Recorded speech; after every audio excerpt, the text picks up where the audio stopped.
Accepting risk, definition and how it works, and alternatives. Have you ever faced a situation where you knew something could go wrong, but you decided to go ahead anyway? That decision, whether in business, investing, or everyday life, is what we call accepting risk. Accepting risk means choosing to move forward with a decision even though you are aware of the potential downsides. Instead of avoiding or reducing the risk, you acknowledge it and decide that it's worth taking. In simple terms, it's saying, I understand the risk and I'm okay with it. Now, this might sound reckless at first, but in reality, accepting risk is a common and often necessary part of decision making. Let's break it down for you in case you don't follow it along. Every decision involves some level of risk. Whether it's starting a business, investing in stocks, or launching a new project, there's always uncertainty. The question is whether the risk exists, it's how you respond it. Let me try that again. The question isn't whether the risk exists, it's how you respond to it. There are generally four ways to deal with the risk. You can avoid it, reduce it, transfer it, or accept it. Accepting risk usually chosen when the cost of avoiding or reducing the risk is higher than the potential loss itself. Let's look at a simple example. Imagine a small business owner deciding whether to spend £500 or $500 on extra insurance for a low risk issue. After analyzing the situation, they realize the chance of something going wrong is very small, and even if it does, the loss might be only $300 or £300. We'll just use dollars for now.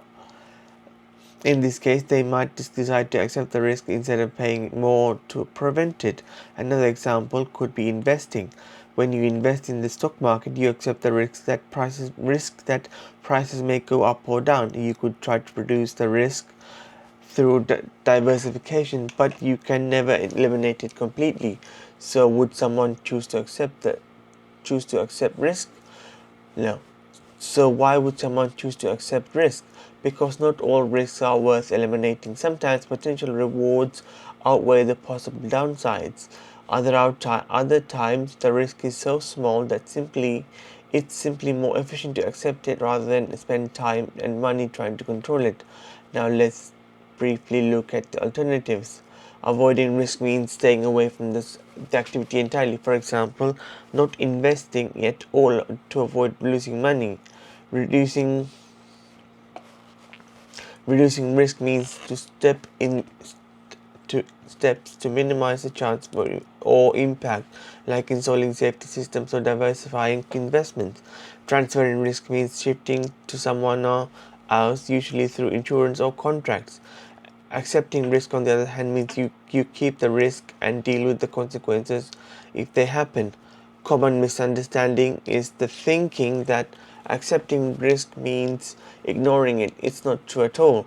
In fact, proper risk acceptance requires understanding the risk clearly before deciding to take it. Another misconception is that it's only used in business. In reality, we accept risk all the time.